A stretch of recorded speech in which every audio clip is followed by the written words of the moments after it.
Does your child often lose track of where they've left items like their backpack, or do they have trouble packing their backpack for school, getting out the door when it's the same things that go in their backpack every single day for school? Do they forget to hand in their homework or bring back the same things in their backpack that they went into school with that day? Do they struggle to visualize steps or follow directions that you've written out for them?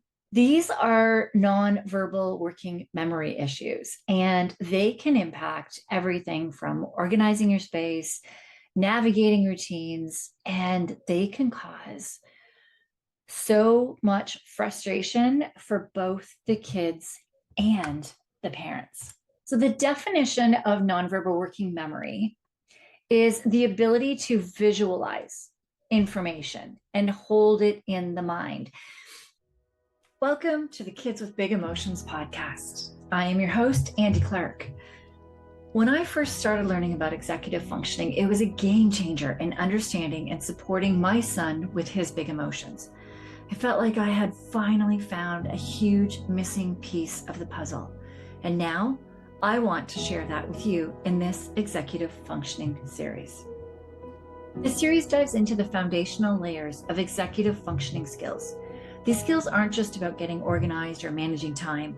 They're the backbone of how we regulate emotions, which is directly tied to the big feelings our kids experience, like anger, anxiety, and frustration. Think of executive functioning like an orchestra. Imagine the conductor trying to guide each section as he's struggling. The strings come in too early. The horns are playing too loudly. And while some parts are on track, even one or two sections being off can throw the entire piece out of harmony. That's what happens when the conductor of our executive functioning system struggles. It impacts how everything flows together. Mood regulation, social cues, how we make it through our day with focus, planning, organization, and more. Through this series, we'll break down the sections of the executive functioning orchestra, helping you understand how to bring them into harmony so your child and your family can thrive. Let's dive in. I learned from Tara Sumpner, and also this is Badley and Hitch, where they call the nonverbal working memory your visual spatial sketch pad. So anything that you see, that you hear, that you feel, that you smell, that gets stored into the nonverbal working memory to create memories and images in order to help you visualize the information that you're learning and hold it in the mind. We spoke before of verbal working memory, and that is the phonics, the sound of the word, but not visualizing. What does it mean? What does it taste? What does it smell like? Just all of the feelings that you will get from those words, from conversations, from stories, from directions, from all of the things that we're told in our day, from the spatial abilities around us. Having a strong nonverbal or working memory helps kids with tasks that require remembering spatial details, mental images, or sequences of actions. So for sports, remembering how you're supposed to do certain things, dance steps, dance moves. All of this is nonverbal working memory. And it really is important to help you to complete a lot of tasks. So to differentiate between verbal working memory and nonverbal working memory. So the last lesson that we did, the last episode of this series was on verbal working memory, and that is the phonological sound of the word. That's just understanding like a word. The nonverbal working memory is visualizing the word. So I want you to sit here and think of these two sentences. The paper is in the notebook, and the paper is in the fire. Now, when I said those things to you, what was different in the actual phonological sound, in the actual words that I said, it was notebook and fire. But the vision in your brain visualized the paper differently, right? The paper is in the notebook. It's like a clean piece of paper, ready to write down, you know, it's the spiral bound book is open and you're ready to write. The paper is in the fire. You notice this like curling piece of paper that's turning to ash and it's changing its form. So the visualization can really change the word, even though the word paper is the same in both of these sentences. Let's do it with another one. Milk is in the glass. Milk is in the butter. Now, the only word that changed in each was glass and butter. The word milk is still the same. So from a verbal working memory, if we're looking at verbal, the phonological sound stayed the same. Nothing changed about the milk in this sentence. It's still spelled the same, 4 letters, M-I-L-K. But visually, the milk changed. The milk is in the glass. You see this really nice glass of milk. I'm imagining that the glass is that it's cold milk, refreshing milk, the smell of the milk.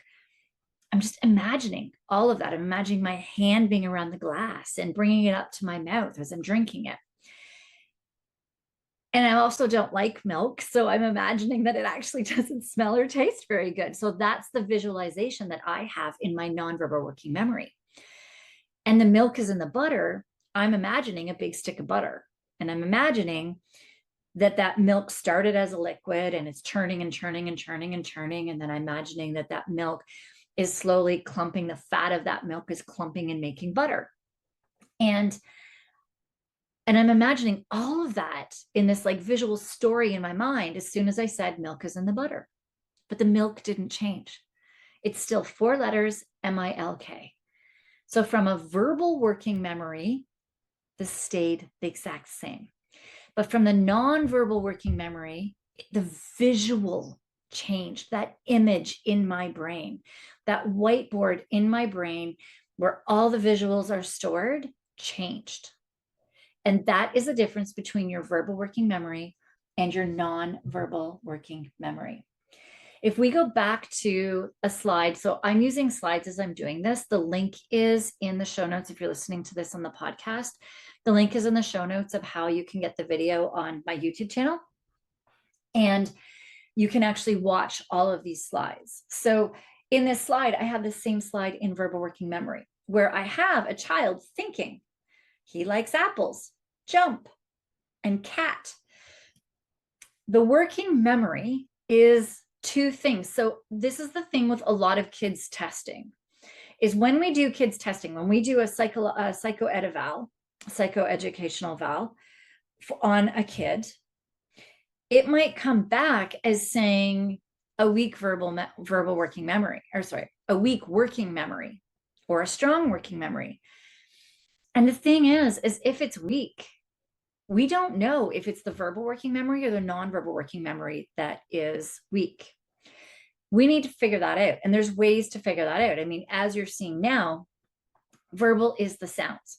So as we talked about in the verbal working memory video in the last lesson, the verbal working memory are those sounds. So he likes apples are the words. We're thinking of just the sounds. He likes apples. We're thinking of jump and cat only as the sounds. K, at, j, p, h, e, la, I, k, s, apples, right? That's the verbal working memory.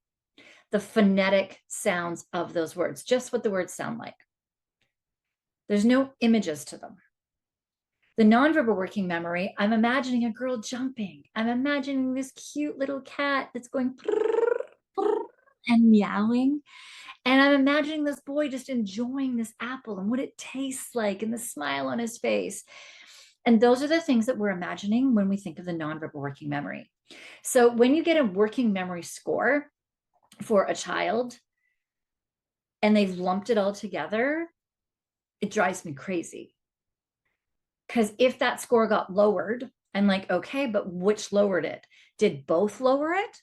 Is this child struggling with both verbal and nonverbal working memory, or just one or the other? And there's ways that we can check to see where the child is struggling. There's ways that we can separate this. And I learned all of this from Tara Sumner, who is an SLP, a speech and language pathologist. And there's testing that she does that I'm not certified to do. It's above my scope of practice. And it's fascinating because when she's doing these SLP tests, they don't usually separate these, that she has had to add a little twist to it based on her understanding of executive functioning in order to be able to separate and find out, is this a verbal working memory struggle or a nonverbal working memory struggle? When she's doing the IEP, like when she's doing the reports, she does exactly as the testing said to do. And then those extras are what help her when she's doing the therapies with the kids. So it just baffles me that there's such a distinction between verbal working memory and nonverbal working memory. And when our kids are being tested, it's not separated.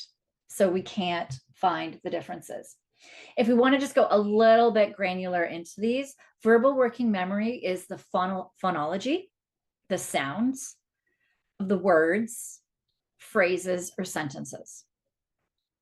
The nonverbal working memory is semantics, the meaning, concepts, ideas.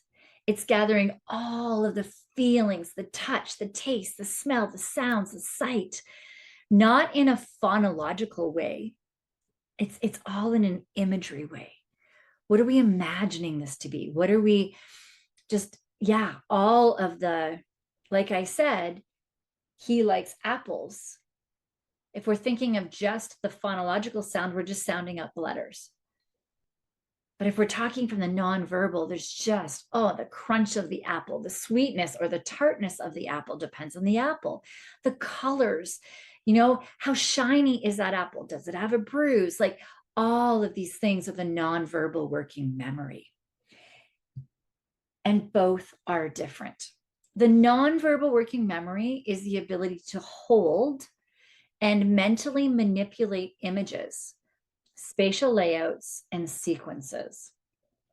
So you may have a child that has, like my child, one of my kids has a crazy nonverbal working memory. He can walk into a room and notice when something's changed.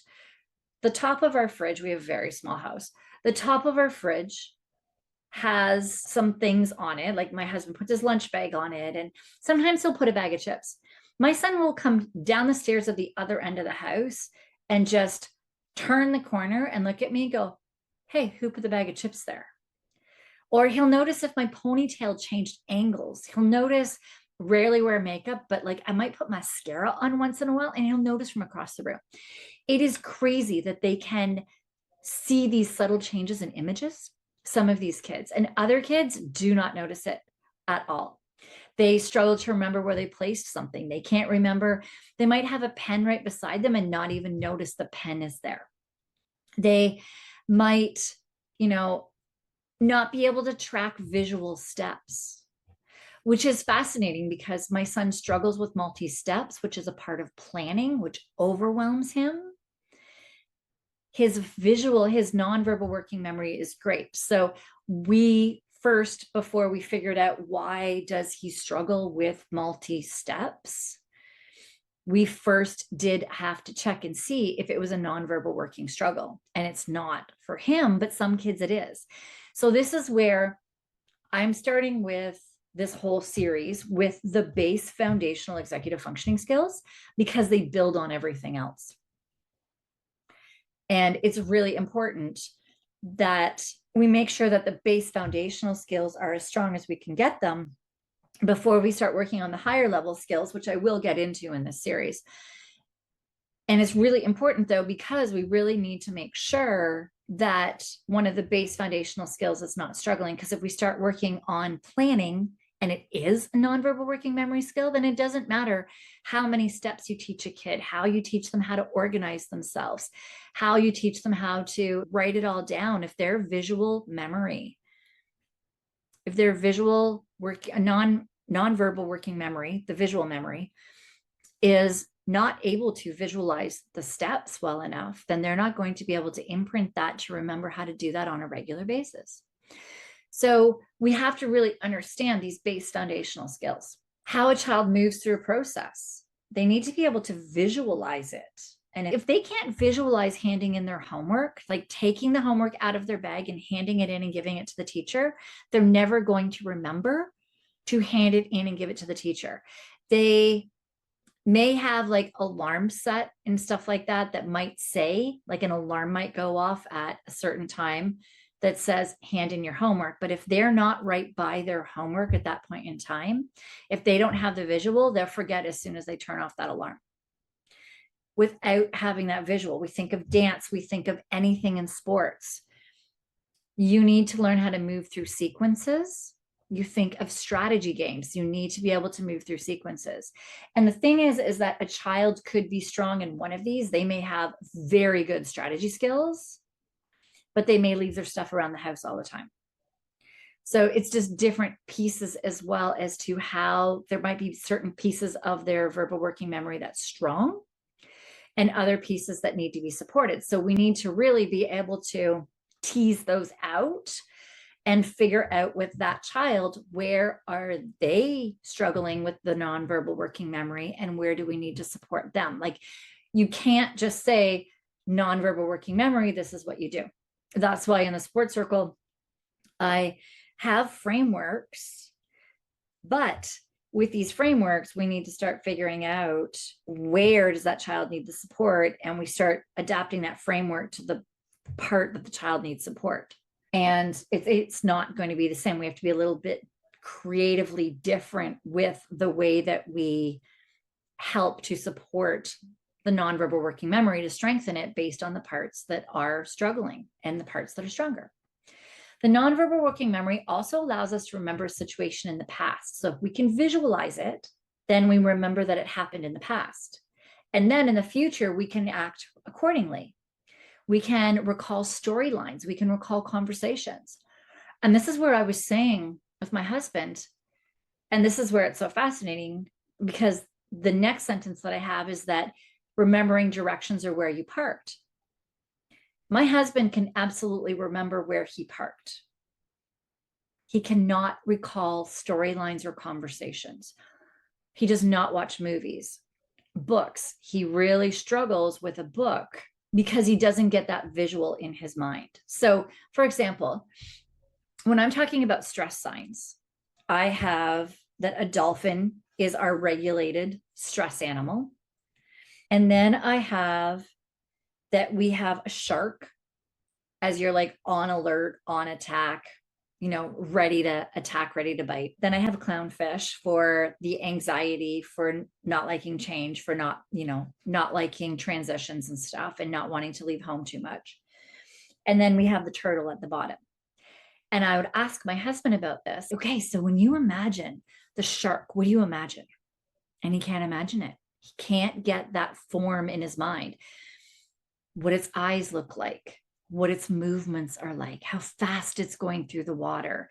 Is it like looking from side to side a lot, or is it really focusing on one thing? He can't think visually of that. So it's where we give him words, he can't visualize the words. So reading a book, like I used to get frustrated when I would be like, here, this is a great book to help you understand our son more. And it would take him months to get through. I'm like, this one here is just called a handbook. It is short. It took me 2.5 hours, months for him to go through. And he still doesn't remember a lot of it, because for him, those words, getting them into the visual part is really, really hard. But and he doesn't watch movies as well. And I just thought he didn't like movies. I really never questioned it till I got into this. And I'm realizing he doesn't remember the storylines. So he could be halfway through the movie and is struggling to follow the storyline. It's fascinating. But if he parks the car, he can actually see his car and he can visually see where his car is and know exactly how to get back to his car. He has no problems with directions. So it's fascinating. And this is where we're saying different parts of the verbal working memory can be affected in different people. And that's it. Like, where I'm saying on this slide here, where the nonverbal working memory is not a one size fits all. It can look so different for every child or every adult, as I just said with my husband and I. It really depends on whether they're struggling with visualizing steps in a task, with recalling spatial layout. See, the spatial layout is fine for my husband, parking lots, all of that stuff, directions, totally fine. It's the visualizing steps in a task he struggles with.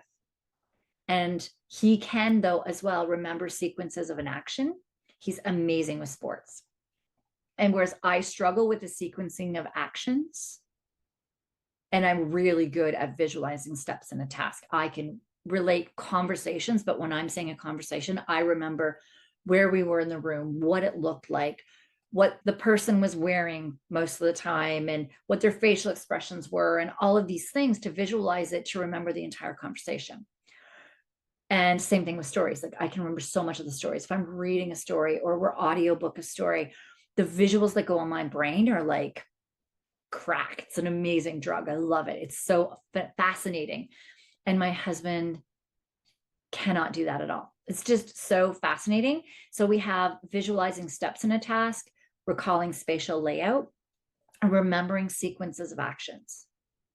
And it can be different for different individuals. Some kids may find it challenging to hold into images in their mind, like where they left their belongings or the layout of a familiar place, while others may struggle to remember the sequence of movements in a sport or the steps in an art project or dance moves, things like that. So Tara Sumpner, who I said I learned from, SLP, who I've learned all of my executive functioning from, she quoted from her is that language development is determined by the length and complexity of images in the brain, which is the nonverbal working memory and or the length and complexities of the phonological info in the brain, the sounds.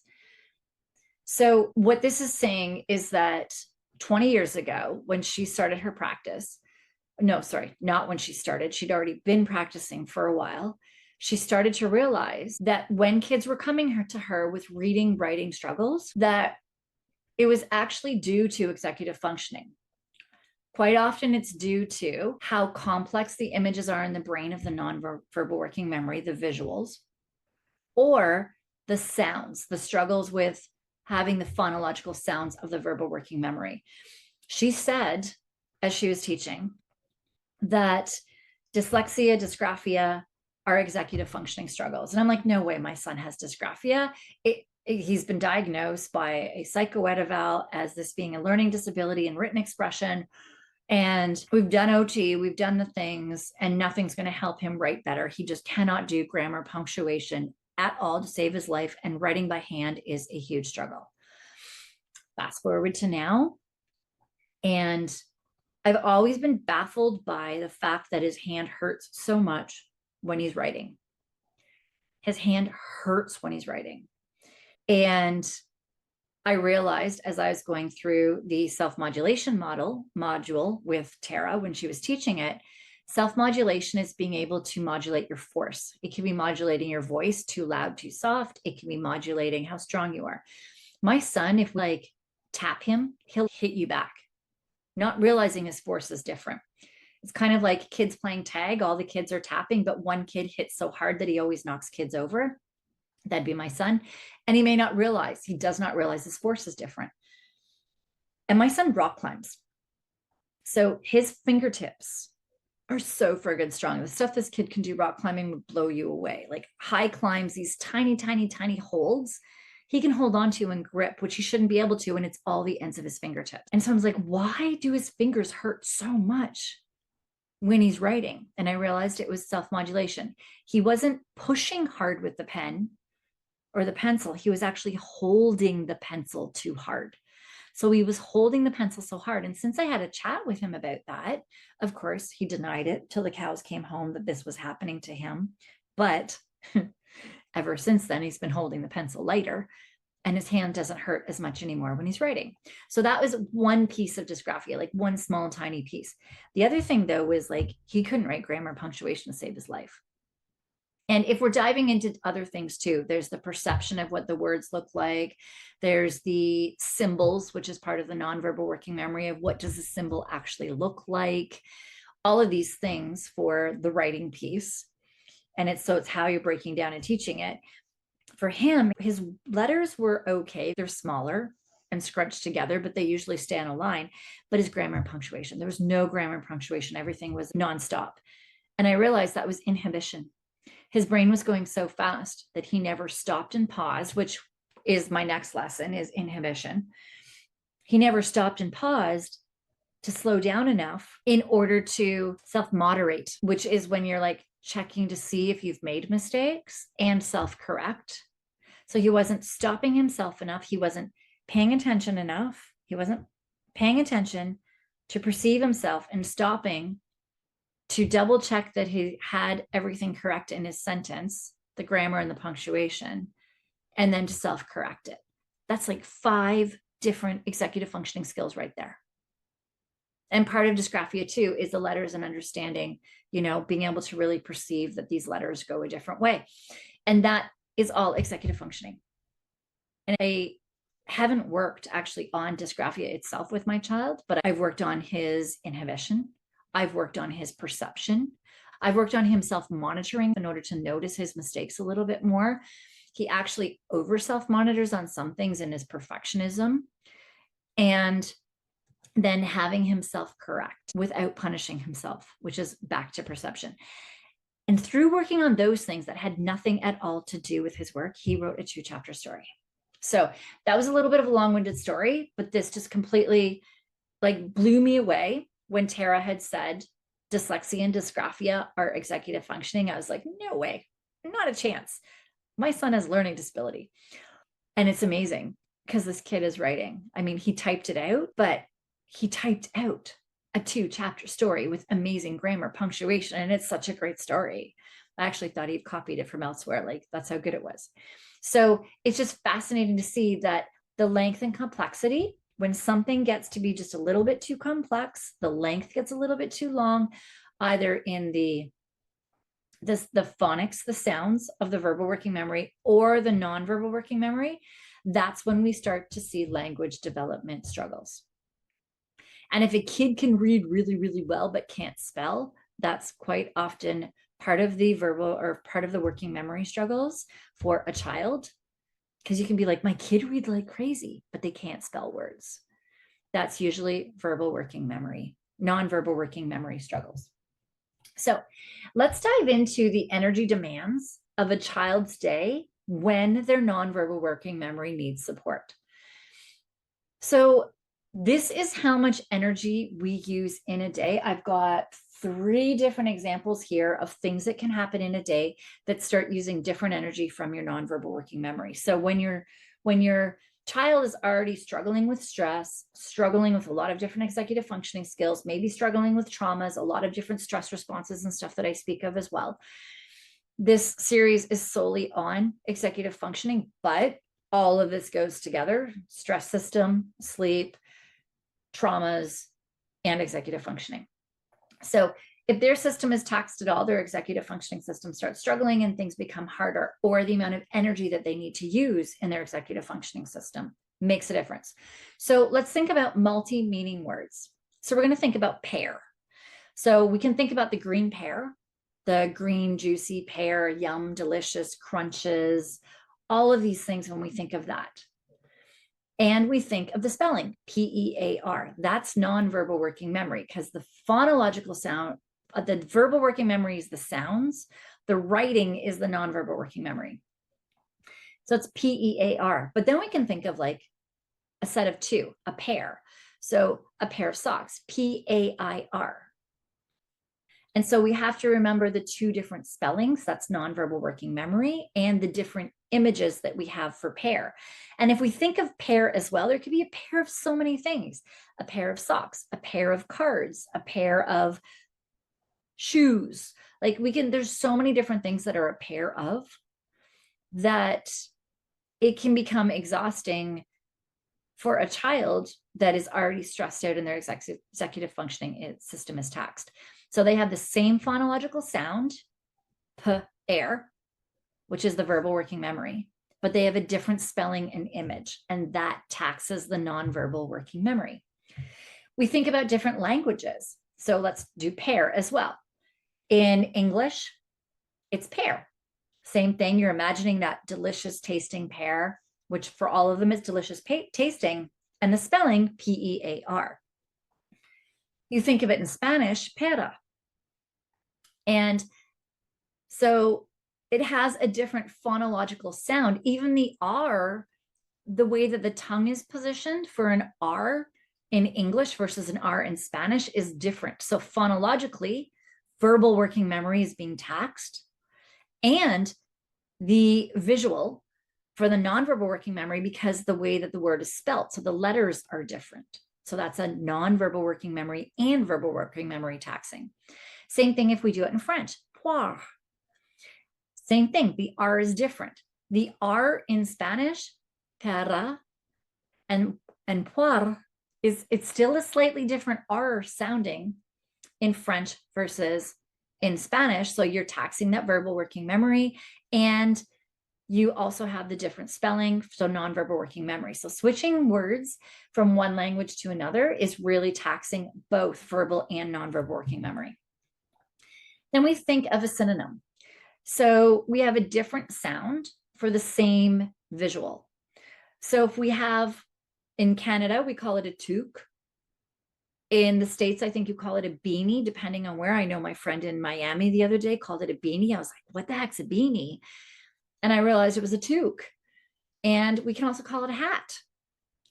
So we have a toque, a beanie, or a hat, and they have different sounds. So the phonological sound of it, the verbal working memory is being taxed, and the way that the word is spelt is different.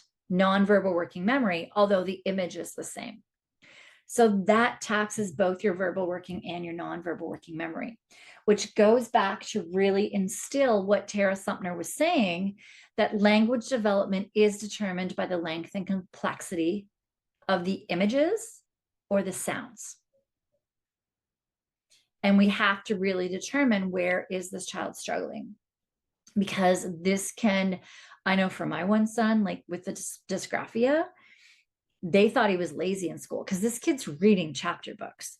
This kid can write out like college level words, but anytime he was asked to write sentences and paragraphs, he'd write the bare minimum, less than the bare minimum, that they thought he was lazy, and they'd ask him to write more, and he'd look at them and go, no, that's it. He didn't argue with him. He didn't everything. He goes, no, I don't want to. And he'd just turn around and go do something else. And they were like, they knew as well that if they tried to push it, he'd just get mad. And now we realize it was masking. He was masking a struggle, because we didn't know at that point that he had dysgraphia. We didn't know that this was a struggle. We thought this was a really like a kid that was actually bored. And when he was having these meltdowns at school and he was getting really upset, would yell at kids, sometimes hit, would shout, we didn't realize he was masking a struggle with his nonverbal working memory. We didn't know. And with the other executive functionings, that struggles that I'd said, like perception, inhibition, self-modulation, self-correcting, all of these things were struggles for him.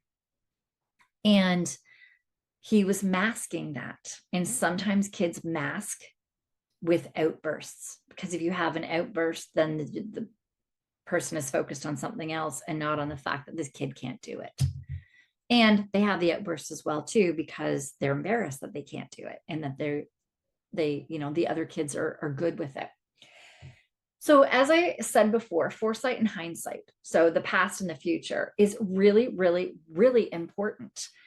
If we can't if we can't pre-experience something, then we can't set goals and we can't plan, which are all high level executive functioning skills. You cannot create a plan and execute it if your nonverbal working memory is struggling, if you can't put those images in your brain in order to plan and prepare and organize yourself. And with hindsight, if you're if you can't be re-experiencing something, then you can't self-evaluate. and you can't learn from your mistakes.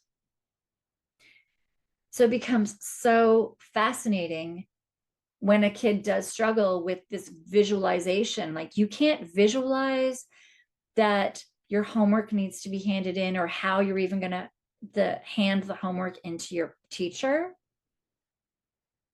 then you can't plan and execute it. It's so fascinating. So this is also fascinating. This is by Sarah Ward, who is an SLP as well, and it's her development of time horizon. Tara Sumner did teach me this one as well. This is so friggin' fascinating. So if we're thinking of this nonverbal working memory as far as being able to create images and to be able to think of past and future, this is how long these kids can actually think into the future. So a kid of 2 years old can only think now. And that's why it's hard to sometimes get them to leave the park and get them to do different things. They can only think now. 3 to 5 years old is 5 to 20 minutes. Kindergarten to first grade, is several hours that they can think ahead. So this is when we're thinking of like rewards for them, or getting them to wait for things. If they can't think far enough ahead that they're actually going to get this reward or something's going to happen, they can't think that far into the future, then it's really hard to create plans and get them organized and help them with transitions and change. 3rd to 6th grader is, they can think about 2 to 3 days ahead. So if you're trying to plan sometimes homework or assignments or different things, they can go 2 to 3 days. Now, this is not across the board. These are just like your kind of your standard averages.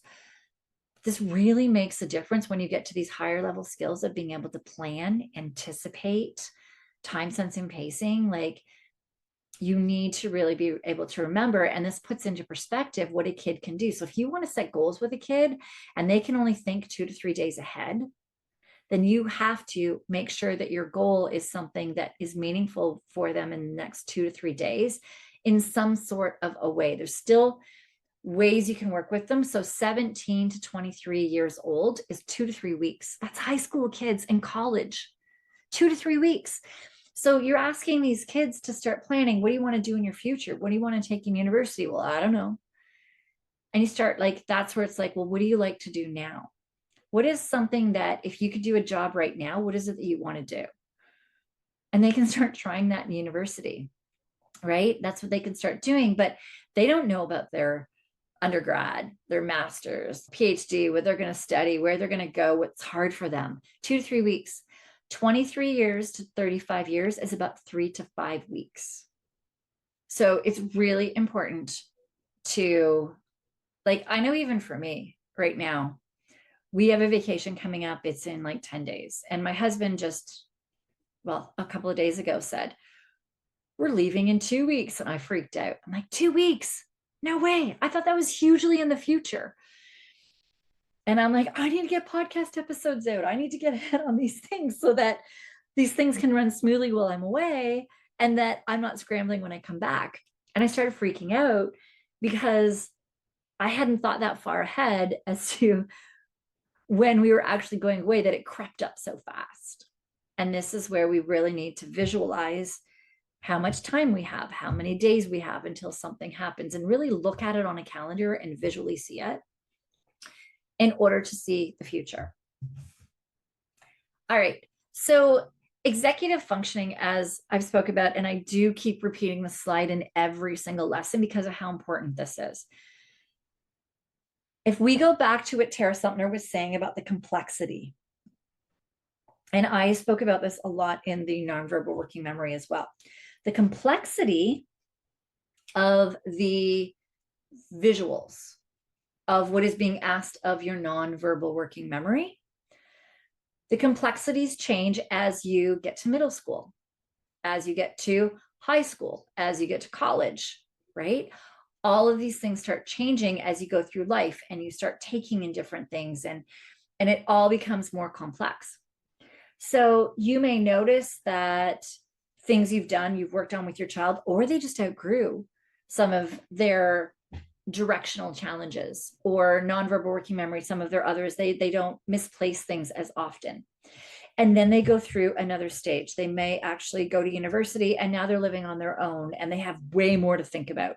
They have way more to visualize in their day because you're not, in the same house. It's a different layout that they have to visually take in their brain. They have to now plan when they're doing, their laundry, like all these things around their new classes, their new schedule, their new things, their new campus, all of this visual that they need to take in, that they might get so taxed that now directions might be a struggle for them, or now spatial things, they may not remember where everything is as often. They might start losing some things. They may not be able to pack everything to go. You might find that they struggle to now follow conversations or remember some of the things that they need in order to study for their tests and study for their exams, that a subject that they may have done very, very well in, they're now struggling in university. And that's because that we are going through a different stage and there's more stress put on them, that you might start noticing executive functioning struggles start appearing in different stages that may not have appeared in earlier stages. So I will say with my son, like, we live in this house, things are organized. He has a pretty good schedule, that when he does move out, that's going to be huge for him, huge. And that is going to be something that I can prepare him, giving him the downtime, allowing to maybe come back to this environment that he knows and letting him understand that that's going to give his brain a break so he can go back and start taking in all that new information again. And then give his brain a break by coming back here until that information isn't all new, until wherever he's living isn't as new, until the new campus isn't as new. When we go to university or college, the first year is harder to take in and remember and do things. And the second year starts feeling like, okay, I've got this. I know what I'm doing, because you already have a lot of those things imprinted in your brain a lot more. Those visuals imprinted in your brain. You know where the classrooms are. You know the layout of the land. You know the directions. You know where you're eating, when you're eating, how you're eating, that there's a lot less of a cognitive load placed on your brain.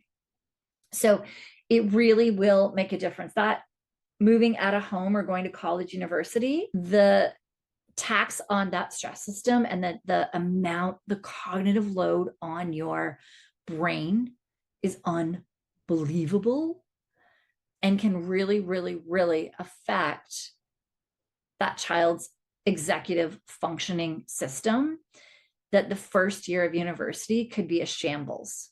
And as they get used to it, they start getting better and better and better. So, and then same thing will happen when they get a new job. And these are things that once you start understanding it more, you're able to better support yourself, support that child, to help them with these transitions, to understand what's going to happen. So it's not a shock and not more of a stress, taxing their system more. And you're able to start implementing strategies to help to reset them and give their brain that break more often, so that it's not being taxed all of the time. All right. We have the intake form for nonverbal working memory. So let's dive into the questions that I have in the intake form for the nonverbal working memory. The link is below. This intake form, if you have not listened to the past episodes, although I would highly recommend that you do, because they all build on one another. And these are the base foundational skills of our executive functioning system. And I started with the ones that we do see the most and the ones that really do need a lot of support.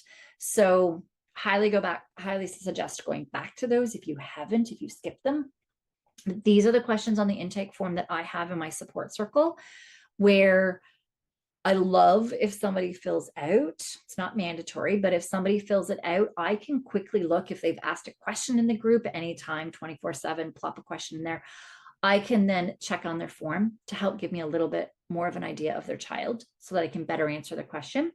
And if they come to any of the live calls, or if they ask a question for one of the live calls and watch the recording after, I can pull up this intake form and really get a good look. So I'm thinking of changing the name to a self-assessment form, so you can really get a good view on your child. So these are the questions that I have specific to nonverbal working memory.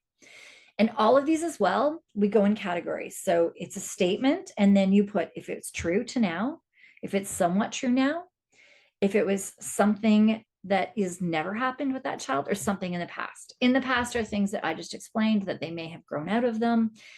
And that means that the work that you've put in with that child is like amazing, and congratulations for yourself. So true, somewhat true, never, or in the past.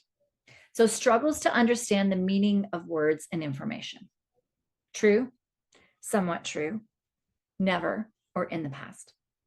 Has difficulty remembering past events. Struggles with sequencing the order of memories. Difficulty remembering directions. Has difficulty retaining and recalling information. Has difficulty retaining and recalling longer stories. Struggles to organize thoughts when speaking or writing. Can repeat what has been said, such as, please pick up your coat, but doesn't understand the words they're saying. So we get that. The verbal working memory would be repeating, please pick up your coat, but they may not be able to visualize that their coat's actually on the floor. Two different things, right? They forget to bring necessary items home from school or activities. Example, their homework, their lunch, their jacket, their running shoes, their sports equipment, without being reminded. I do this at Pokemon all the time. I'm like, whose binder is this? Whose cards are these? Because there's a lot of super cool neurodiverse kids at Pokemon, and this is one that many of them struggle to forget their stuff. Struggles to remember the sequence of events in a story or movie they've heard or watched. Frequently forgets where they placed things like their backpack or their shoes. Struggles to visualize or remember steps and tasks they've done before. Example, getting ready for school, handing in homework, packing their backpack. Has trouble imagining or planning how much time a task will take to complete. Now, this one too requires time sense and pacing, all kinds of like planning, organization, analyzing, which are all higher level executive functioning skills. But if they struggle to even imagine the plan, then they're never going to be able to do those higher level skills. Struggles to remember the layout of places they visit often. Example, their school or the grocery store. Has difficulty keeping track of nonverbal cues like body language or facial expressions in social situations. Frequently forgets visual information. Example, where they saw something or what an image looked like. Has difficulty following directions that require spatial awareness. Example, left and right, or navigating on a map. This could even be something where like the bus system, hopping on the wrong bus, buses takes them to the wrong spot, hopping, going, supposed to go east or west on a subway, and they go the wrong direction. Struggles to organize their belongings, such as toys, books, or clothes without needing help. Forget to do things they've been reminded of visually. Example, seeing their coat by the door, but forgetting to take it. Okay, so those are the questions from the intake form. The link is below. So if you haven't filled that out, if you want to go check it out, there's questions for every single executive functioning skill. And you can see where your child struggles in each skill and also understand more about each skill. It's eye-opening. I know for me with my son, it was like the world opened up for me once I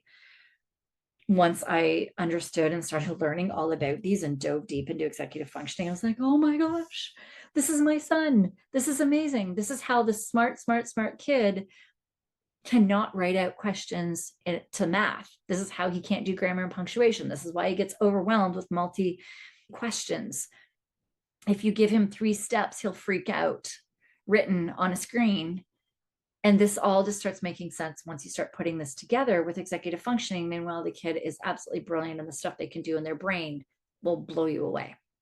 So all of this is what I teach in the support circle. So the support circle is where I teach the frameworks on, okay, what do we do? We found out that your child is struggling with nonverbal working memory. What can we do to help support that child?